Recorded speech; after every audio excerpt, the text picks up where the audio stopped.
Halo teman-teman boys, selamat pagi. Saya masih di Gunung Kidul, masih di kampung saya teman-teman. Ini pemandangan di pagi hari. Nah, di sini ini masih ada kabut teman-teman. Kalau jam segini ya, jam 6 itu masih ada kabut. Masih berasa dingin ya. Tapi kalau siang hari itu memang panas sekali teman-teman. Tapi kalau pagi hari pemandangannya seperti ini. Dan paling ujung sana itu sudah sungai teman-teman, ke sana ya, itu sungai karena kampung kita itu dikelilingi sama sungai ya. Nanti saya akan ajak teman-teman ke sungai juga di dekat rumah karena, rumah saya, dekat dengan sungai teman-teman. Jadi dikelilingi hutan, dikelilingi sungai. Jadi inilah kondisi, kampung kalau, pagi hari seperti ini. Masih bunyi-bunyi ayam teman-teman, karena masih pagi. Nah, seperti ini.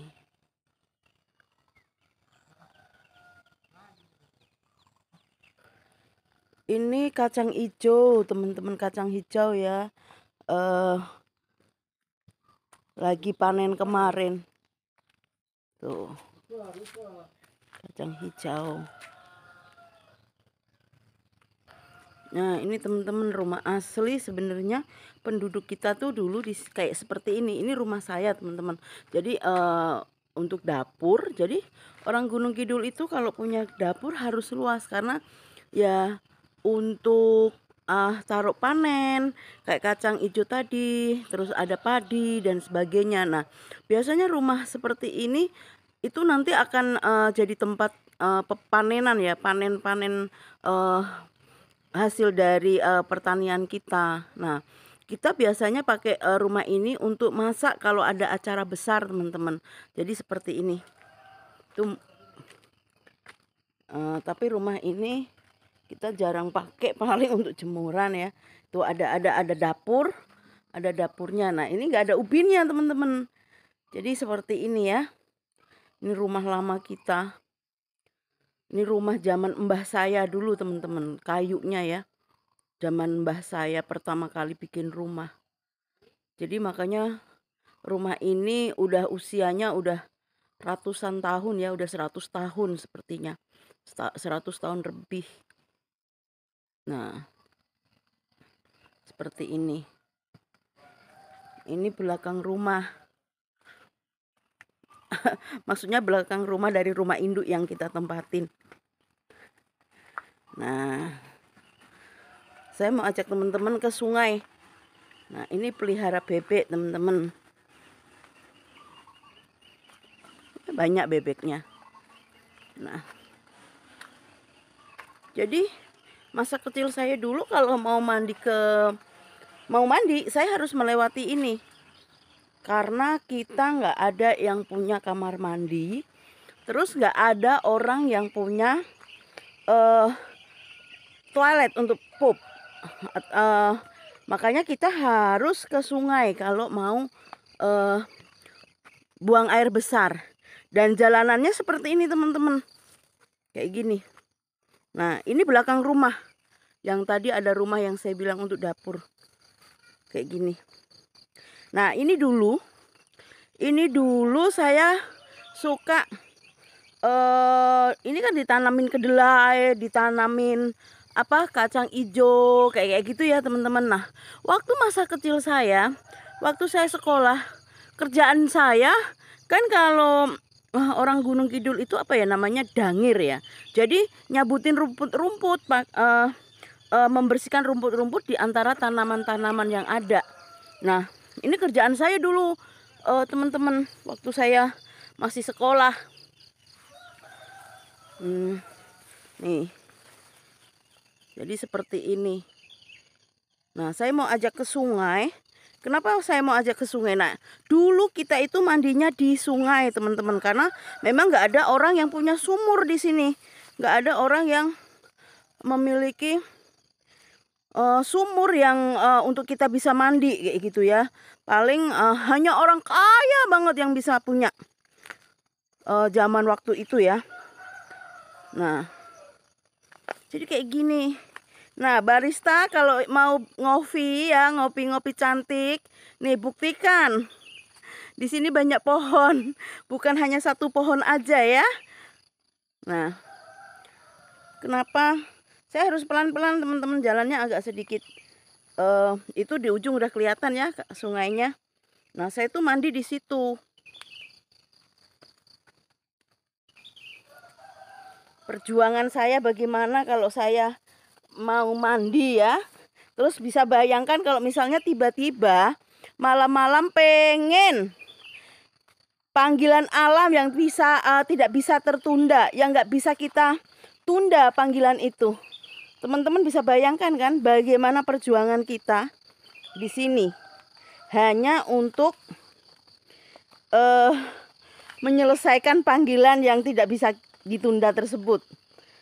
Nah, ya mau nggak mau harus tetap ke sini, harus tetap dilakukan di sini teman-teman. Nah, ini sungainya teman-teman. Jadi saya dulu mandi di sini, BAB di sini, gosok gigi di sini teman-teman.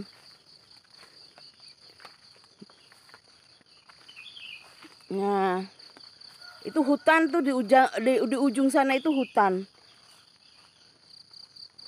Tuh, sungainya ini teman-teman, ini tempat mandi saya dulu.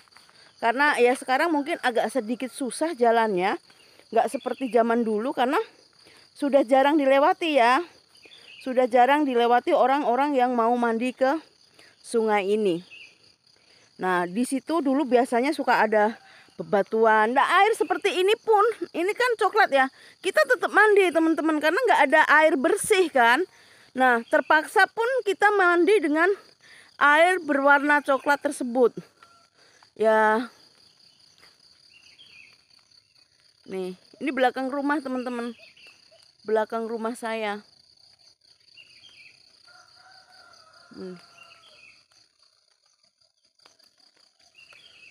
Tapi tengah hutan ini membentuk karakter saya, teman-teman. Karakter dan kepribadian saya dibentuk di sini. Kenapa saya memiliki suara yang sangat keras? Kenapa saya memiliki rasa minder, rasa tidak percaya diri? Karena memang seperti ini, dibangun di masa kecil itu seperti ini, bahkan kita mungkin berpikir tidak akan ada harapan.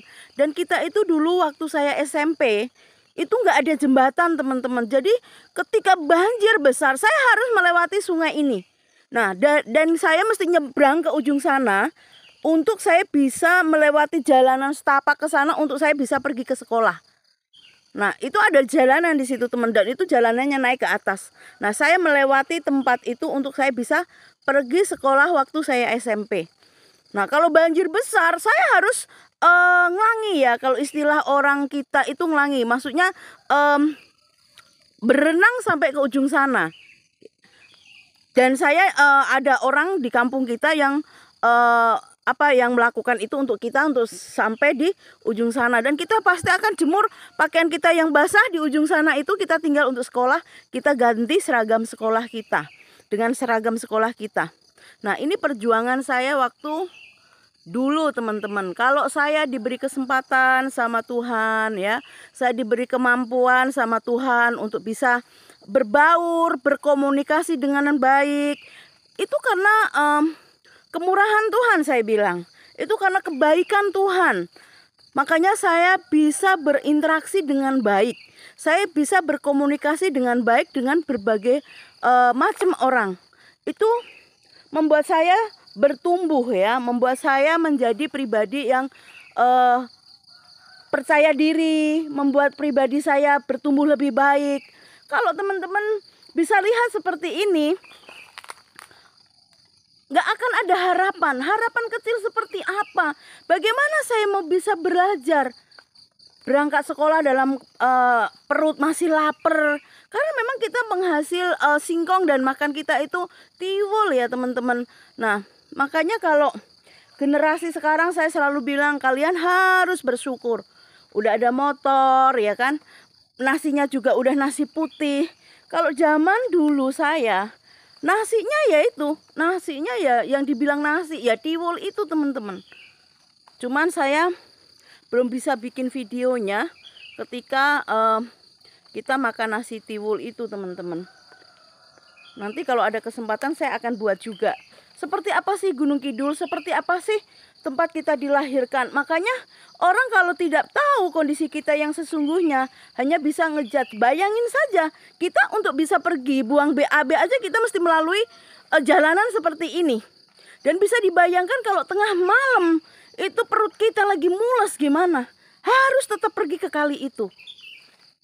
Nah makanya kalau ada teman-teman yang kayak gitu, enggak, kita sudah dididik dari kecil untuk tidak menjadi orang yang cengeng, untuk tidak menjadi pribadi yang lembek.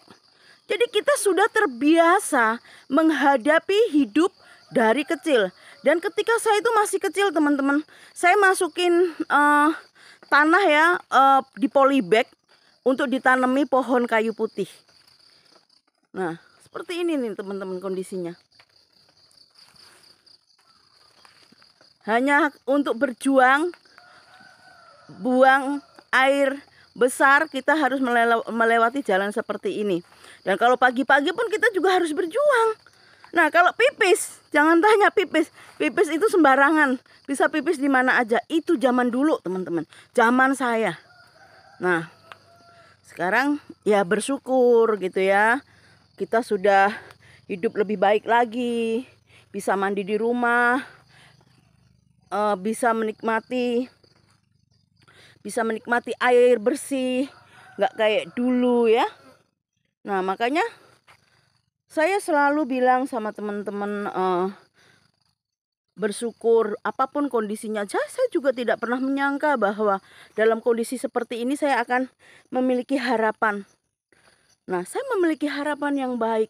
Saya dari kecil, saya ingat banget dulu ya, kalau sekolah ngelewatin hutan tadi yang saya udah kasih tahu teman-teman, saya akan saking ngantuknya gitu ya, saya sambil jalan sambil merem, tapi saya sambil menghayal dulu.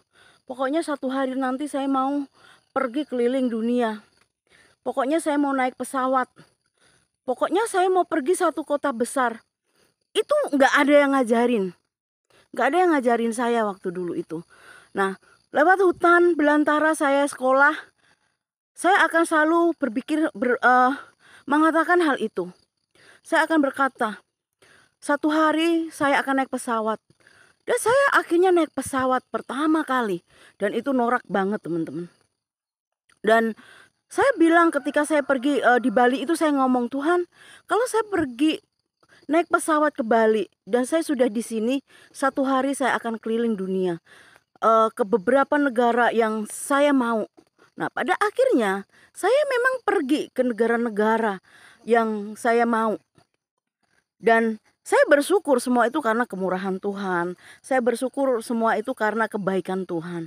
Jadi apa yang terjadi atas hidup kita, jangan pernah melihat bahwa dari mana kita berasal itu akan membuat kita tetap seperti itu. Ketika kita memiliki hati, Tuhan saya mau berubah, Tuhan saya mau bersemangat dan berjuang untuk menjadi pribadi yang lebih baik, tentunya Tuhan juga akan berjalan bersama kita. Kita bergerak, Tuhan bergerak. Karena apa? Karena Tuhan itu Tuhan yang bergerak gitu loh. Saya percaya akan hal itu. Nah itu seperti itu teman-teman. Kita itu dikelilingi hutan. Desa kita itu dikelilingi hutan. Seperti ini. Nah bukan karena bikin video cuman hutan aja ya, cuman pohon-pohon aja. Saya cuman mau mengisahkan ini loh kisahku, ini loh saya itu dari sini. Jadi tidak ada yang mustahil buat teman-teman. Memang saat ini saya juga masih belajar banyak hal ya, masih belajar. Saya juga bukan orang yang berhasil dalam hidup saya yang bisa dinilai dari keuangannya banyak, mobilnya ada. Enggak teman-teman, saya nggak punya semuanya itu, belum. Satu hari saya akan memilikinya, saya percaya itu. Cuman saya memiliki hati tidak minder, memiliki hati yang saya percaya bahwa Tuhan menyertai hidup saya. Bukan mobil yang menyertai hidup saya, bukan rumah yang menyertai saya, tapi kita perlu untuk itu, kita perlu bekerja untuk itu. Karena apa? Karena kita diberikan diberikan sama Tuhan itu kemampuan berpikir, kemampuan untuk memecahkan sesuatu masalah. Nah, itu kita pakai, ya. Jadi jangan beralasan bahwa oh kayak gini nggak bisa, dari desa nggak bisa ngapa-ngapain. Nggak loh teman-teman. Nih, saya mau mandi ke kali aja jalanannya kayak gini. Nah, saya bersyukur sekali gitu loh untuk kondisi saat ini. Saya masih bisa menikmati kehidupan dengan baik, ya kan? Oke teman-teman, nanti saya akan bikin video lagi, saya akan ngevlog lagi. Saya akan ambil satu titik di mana yang saya pernah suka jalan di situ juga. Yang banyak momen-momen juga yang saya suka menjadi penyemangat saya ketika saya menjadi lemah, letih, lesu. 6L ya. Itu membuat saya bersemangat kembali gitu. Kalau saya pulang ke sini, sejauh kemanapun kita merantau, pasti kita ingin pulang ke kampung halaman kita sekalipun di tengah hutan. Dan itu yang kita lakukan bagi setiap kita dari kampung ini yang merantau. Kita tidak akan pernah melupakan asal-usul kita. Asal-usul kita inilah yang membentuk kita teman-teman. Nah, itu ada kabut, itu tuh hutan teman-teman di situ. Ya. Inilah sekelumit kisah saya teman-teman, di balik semuanya inilah hutan yang sesungguhnya yang kita tempati. Oke teman-teman, terima kasih sudah mengikuti vlog saya. Terima kasih udah menonton video saya. Sampai bertemu di video saya berikutnya. Bye bye. Bye bye teman-teman.